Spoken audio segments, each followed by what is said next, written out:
Welcome back to The Journey, a conversation series from Collegiate Sports Associates featuring senior leaders from across the intercollegiate athletics landscape. In this episode, CSA Senior Advisor and former University of Virginia Director of Athletics, Craig Littlepage, sits down with Mountain West Commissioner Gloria Nevarez to talk about her career trajectory and the lessons she's learned along the way. Paige, take it away. Hello, everybody. This is Craig Littlepage, and I'm very pleased this afternoon to have an opportunity to speak with one of the people that I have just phenomenal admiration for, and that is Commissioner Gloria Nevarez of the Mountain West Conference. She's been the commissioner of the Mountain West since January of 2023. Prior to that, she was a commissioner also in the West Coast Conference, but rather than me to do a lot of talking about her background and some of the highlights of her career, I'm going to let her do the talking. Gloria, thanks for joining me today. Thanks for having me, Craig. Great to see you. First of all, let's talk a little bit about your early childhood, and you grew up in the Bay Area. Talk to us a little bit about the early years and the role that maybe sports played in your early life. Through high school, and then your participation as a student athlete at the University of Massachusetts. Well, as you mentioned, I grew up in the Santa Clara, California, which is in the South Bay of the Bay Area, and got into sports at an early age. Had a father who was very supportive. He was catching all the pitches, shagging all the hoops, and always at every practice and games. And sports was just something I love to do. And this was early days, so folks were encouraged to play more than one sport. So I played softball, soccer, basketball, and I thought I was going to walk on at UCLA for softball, and ended up sending a VHS highlight tape of me playing basketball. Wait a minute, you may have to describe what VHS is for some of the listeners. Exactly. It's akin to a stone tablet. But one of my traveling club softball team mates played softball at UMass Amherst, and I sent her my basketball tape. She gave it to her coach, Elaine Sortino, who was also the SWA, who passed it along to the basketball program. And I ended up getting a full scholarship to play basketball at UMass Amherst. And that's a long way from home. What was the adjustment like for you going from the West Coast, where the temperatures are moderate in the Bay Area, to the Northeast where you get snow? Yeah, well, I had my first NCAA violation around January when it started to snow, because our basketball secretary saw that my heaviest jacket was just a windbreaker. I had no idea. You don't need anything heavier than that in California. And she gave me her son's cast off down parka, which was amazing. Who knew down could be so warm? But it was a NCAA violation at the time, so I had to pay back the value of the jacket to the local charity. So that was my first foray with compliance. So that's a good segue into postgraduate studies, and then some of the roles that you played early in your career. But tell us a little bit about graduating from UMass and then going on and getting a law degree. So I ended up being a sport management major. I'd signed my letter of intent late, and the basketball program had enrolled me in sport management in my first round of classes, and I loved it. Even though I had thought I was going to be a marine biologist, going to a landlocked school probably puts kibosh on that a little bit.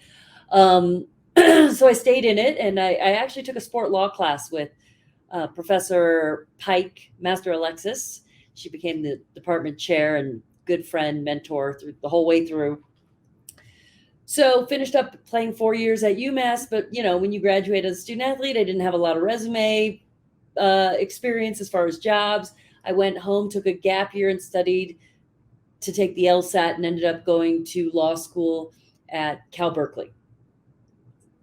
And about my second year in law school, I realized I don't know if I want to just go to big corporate law. There's some very, deliberate paths. You're either going to corporate law firm, be an academic, or, judiciary system, that type of thing. And I had a cup of coffee in a labor litigation firm thinking that'd be a way to get back into sport. But what happened in my third year of law school is I went down to the athletic department just to see what they were about. And this was early days of compliance. And there was one compliance officer for 37 sports, over 900 athletes. Nowadays, your modern compliance office has 8 to 10 folks, all with law degrees. He had a law degree at the time, and I said, "You need help?" And he said, "Absolutely." And he was able to sign off on me getting credit for an externship while I helped in the Cal Athletic Department. And at that time, he was investigating a major infraction with a coach by the name of Todd Bozeman, who paid a player by the name of Jelani Gardner. And so he was chasing FedEx receipts and cash payments. And I was, just helping coaches run the daily operation. I mean, this was back in the dark ages where the NCAA database, in order to search the interps, it was like C:\\/ keyword. There was no GUI. It was early days. So you started and used your education, in this case, an undergraduate degree and then a law degree, to move you into athletics administration. You get into the compliance area and have this opportunity, or many different opportunities. You worked at a number of different institutions, Oklahoma, Cal Berkeley, San Jose State, and also then worked at the West Coast Conference and the Pac-12 and ultimately the Mountain West. Talk a little bit about those moves and your progression and how your background academically lends itself to the different roles that you played both on campus and in a conference office. Well, after graduating law school with a mountain of debt, I did, like I said, worked in a labor litigation firm for a half a second and realized I just missed the sport. I liked the idea of college sports still being around the, college athlete environment. So I applied for and got the first full-time compliance position at San Jose State. I took a 50% pay cut, but at the time, their FAR, Dr. Charles Whitcomb, took a chance on a kid fresh out of law school, former player, very little experience in the field. And he was such a great supporter of mine. And I credit him for opening the first door for me. And I started by building that program. About a year later, or 2 years or something like that, Dan Coonan, the gentleman I worked for at Cal Berkeley, he moved into the Pac-10 conference office at that time. And then I applied for and got the position that he vacated. So thus, I was now working as a compliance officer, the sole compliance officer for 900 student athletes, 37 sports. But I did have one law school extern approved. So that actually came back around to help me out. So I was at Cal for a little bit. And then John Kassler, the athletic director at the time, retired. And so a full national search was held for his replacement. And the chancellor at the time pulled us all into the conference room, and then we were about to announce, those of us on the search committee and in the department, who the new AD was. And instead of selecting any of the final candidates that we had all interviewed, they appointed the rowing coach, Steve Gladstone, as the athletic director, who was also on the search committee. So it was a really unusual process. Steve then went on to hire as his SWA Teresa Kuhn, now Teresa Gould, who was at the West Coast Conference. And Teresa came over and we got along really well. And she's like, you really should look at the position I just vacated over here at the WCC. And at the time, in my mind, I was like, well, I'm at FBS level. At the time, it was called BCS. I hadn't really had an awareness of the WCC. I didn't know what they were about. I had been in the NCAA Pathways program. Rudy Davalos was my mentor. We talked through the pros and cons. And he was actually kind of leading me away from going away from a football institution. But I really liked the people I met with. The commissioner at the time was Mike Gillerin. And I made the jump to be, I think it was an assistant commissioner, maybe associate commissioner. I can't remember. But I was not the SWA at the time. But it was my first opportunity to get outside the vertical of compliance. And so in such a small shop. At that time, we were the smallest Division I conference. We had 8 full-time people. There are days that I was changing the toner on the printer, and then the next minute I was preparing to make a presentation to the board of presidents. I mean, I love the idea of the small shop. It allowed me to stretch and learn new skills, get on sport administration, use that compliance background to kind of get in the room and have those opportunities. So that was super fun. To me, those are real key moments, decisions in my career. One, to jump from law to sport and take the hit, 50% pay cut. And then the other, to think about a smaller organization differently, and that it could be very much a growth opportunity. When I was at the WCC, I served on the NCAA president, Miles Brands.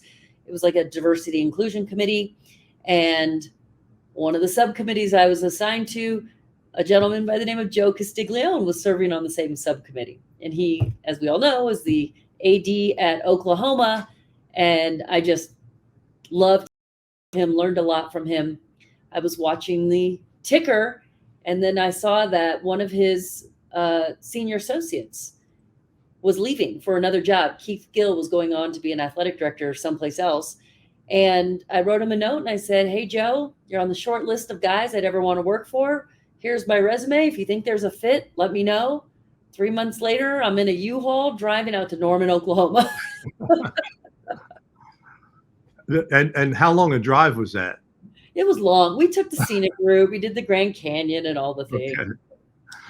So you touched on this a little bit, but I'd be interested in hearing a little bit more about mentors that have impacted your life and your career, and probably played a significant role in you being able to ascend into a position like being the commissioner of the Mountain West Conference. But who are some of those other role models? You mentioned Joe, you mentioned John Kasser, and some other folks. Who are those role models, and how have they helped you along the way? Well, I would start with Joe, because I think that honestly was the first big door with going from WCC to Oklahoma. Looking back on it, it was such an interesting, and totally Joe, for those of us who know him, he had this open position. He had 2 people interview. One was a little bit more junior than me and more into external and fundraising, and then myself. If I had got the job, the title would be senior associate with some sport oversight and all, human resources, marketing, all the stuff. If the other person won the day, got the job, it would have been a more fundraising, maybe a little bit lower title based on where we each were in our careers. Mm-hmm. And every interview I went into, everyone on campus was like, "Wait, what job are you in? Did Joe tell you what the job is? Like, what are we talking about here?" And it was just so funny in retrospect, but he was looking for the right person to fit the department. And then he was going to create the job around the person. And I really appreciate that, because it gave me a chance. I mean, I could picture these folks in Oklahoma going, "WCC what? WCC who? What do you, So for him to have that vision and support me in that opportunity was incredible. Larry Scott, when he created his new leadership team at the Pac-10, brought me from Oklahoma back to the Bay Area and gave me oversight of all sports and championships except for football. And so at the time, I was the only female in a Power 5 league overseeing men's basketball.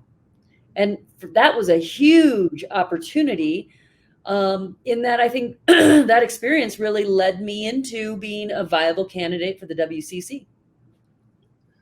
So you are not only a role model, but I think just as important, you're a trailblazer, and you've done some things in your career and in your life that are notable and have really set the stage for opening doors for other women and other minorities. How do you see your role as a trailblazer, both in your career to date, and how might your role as a trailblazer impact the future in terms of opportunities for young women and minorities?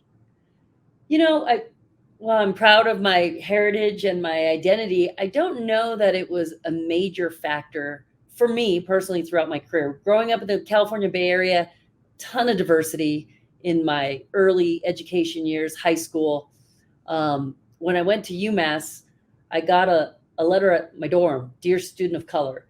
And I hadn't heard that term before. In fact, I thought it was because I missed orientation and we were each assigned a color group or something. So I asked my new bestie, Elena Silva, "What does this mean?" And she just sat me down. She's like, "Girl, your color's brown. Let me explain."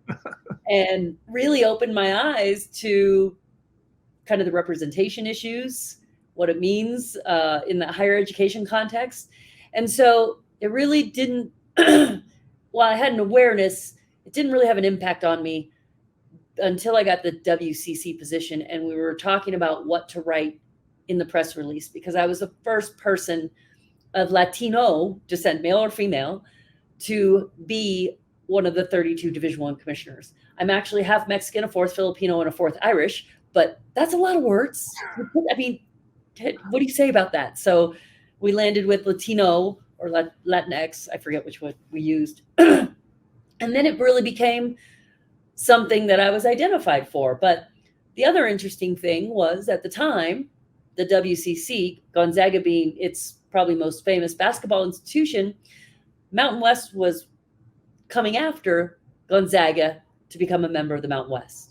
And none of the media was calling the new commissioner or anyone in the conference office about this issue, because they really didn't see us as a media entity. They didn't see us as, I don't know. There just wasn't a connect between the conference office and the media. So I began taking interviews of people who wanted to talk to me about what I represent, my heritage, but using those platforms to also talk about the WCC and how great a league, and the embracing of diversity, the great folks we have in the league, and using that to help elevate the platform of the WCC. But also I noticed by taking those interviews, a lot more people came up and approached me at big conventions, at NACDA, and women leaders that have similar background or looked a lot more like me. And it was just really heartwarming. I really started to feel the impact of being in this chair could have. And we've talked a little bit about some of the stops that you've made in your career, and they have encompassed both campus activities and work as well as conference work. How do you compare and contrast working on a campus as opposed to working in a conference office? Yeah, it's totally different, but there's a lot of similarities. When you're in a campus, you're in it every day. You get to know the coaches, the athletes, their wins are your wins. You're part of the squad. You're just bought in. You're all in. And I just miss that one-on-one interaction with all the student athletes and hearing all their stories. What I like about the conference, although a little bit distanced from the campus experience, is we have a little bit wider ripple effect. In other words, if we do something good or create a policy or provide a benefit, we're impacting 10x number of athletes, schools, athletic directors, presidents, and really kind of have a broader swath of impact. And then while we're one step removed, sometimes in, the wins and losses, you really do feel like, you're kind of in charge of the family of brands that are your teams and schools. And, I really encourage our staff to have had campus experience, spend some time working on campus, but also don't ever get complacent about traveling to campuses, because we can't serve our campuses effectively if we aren't there with regularity, creating those water cooler moments with our membership. Great. Now, in your roles as a conference commissioner, you've had to hire senior level staff, build teams, and so forth. And I just read recently you hired Sean Harris as an associate commissioner of the Mountain West Conference. What are the things that you're looking for when you're bringing leaders onto your teams at the conference level? What are the qualities, characteristics, experiences? You mentioned experience is one. Yeah, very much so. Much like the lesson I learned from Joe, we are small teams compared to a lot of the staffs on campus who, hundreds of people. We usually have 10, 15, 20 size groups. So I think culture is really important, being able to get along and work effectively together. But also, I think one of the things I always look for is just someone who's going to grind it out, right? I mean, we all try to do a little bit work-life balance, but these jobs aren't easy. And sometimes you have to roll up your sleeves and do it yourself. So kind of that characteristic, like no task is too small if it means that we're going to get it done and get it done well. And Sean's a great example. He was a former student athlete at Washington State. We brought him on as an intern at the Pac-12 conference office. And we had an opening, and he had been proving himself, working really hard, and probably sooner than he was maybe ready resume-wise. We put him in an FTE position, full-time position, and he just killed it from then on out. And he's just been really impressive to work with and watch grow. And earlier you talked a little bit about some of the roles that you play external to your day job as a commissioner, and you mentioned some of the committees and so forth. I think it would be interesting to just talk a little bit about, if you will, some of those assignments, committee work, and assignments that really do put you in a tremendous role as a leader. You know, there are so many opportunities to serve the membership, especially within the NCAA structure. Some of them are really governance heavy and require a lot of thick packets of reading.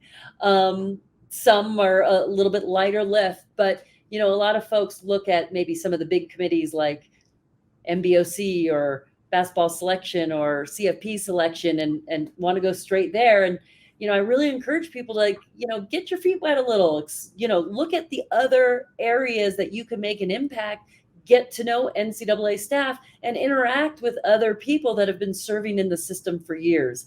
And once you show yourself to be the person who comes prepared and reads all the materials and is well-informed, you tend to get kind of picked up to serve on more committees. And again, I think it's much like conference work. It's a way to serve all of our schools and student athletes at a really high level. So you have come into a great conference, the Mountain West Conference, and there had to be certain things that attracted your attention to this great opportunity. I know, for one, that you have very big shoes to fill, as Craig Thompson is a good friend of mine, and he did just a phenomenal job as the commissioner. What was it that attracted you to the Mountain West? Well, certainly, we just inducted Craig, or we were at the ceremony where they inducted Craig into the Colorado Springs Sports Hall of Fame. So it was really great to see him, just so timely that we're talking.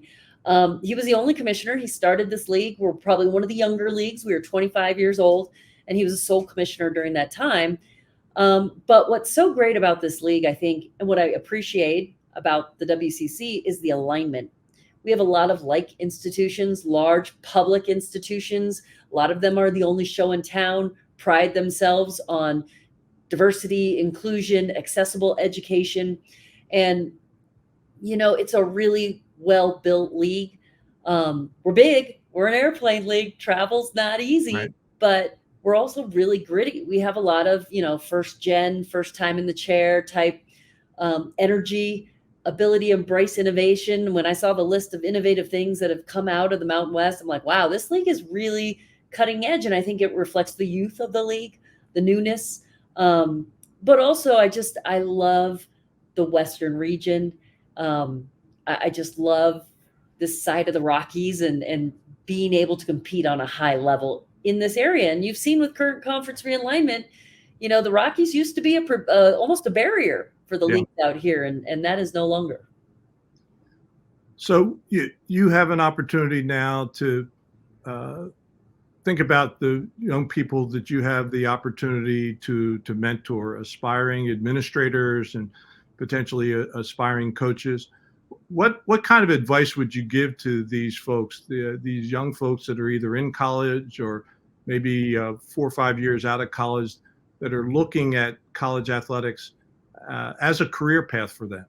So when I think about the young people coming into college athletics today, certainly college athletics is experiencing a sea change. We're taking a lot of criticism from the media, popular opinion. We have NIL, transfer portal, conference realignment. But at core, I still really believe in the admirable mission of educating young people through sport in the academy. Certainly, we have issues with our top 1%. We do. There's a lot of money in the system. There's a lot of media influence. And, maybe all that needs to be some balancing out somehow. But by and large, 99% of the system, which is all the rest of Division I, Division II, and Division III, really provide amazing experiences. One that I certainly look back on, appreciate, thankful, grateful that I had that opportunity. And I think continuing to provide those types of experiences, college, being able to compete in a high level of athletics while in the academy getting a degree is something really special and worth investing in, and has been a great pleasure and honor to work in and around. Well, Gloria, you have certainly made a positive impact in all those roles that you have played over the last 20 years or so, and the role that you're going to continue to play as the commissioner of the Mountain West Conference. I value as a colleague and as a friend. I greatly appreciate you joining me this afternoon for this conversation. And I know that there are going to be a lot of young folks that are going to benefit by hearing a little bit about your story and how it is that that you have used college athletics to launch just a phenomenal career. Well, thank you so much, Craig, for thinking of me and allowing me to sit with you for a little bit. Appreciate it. Okay. Take care. We'll see each other soon.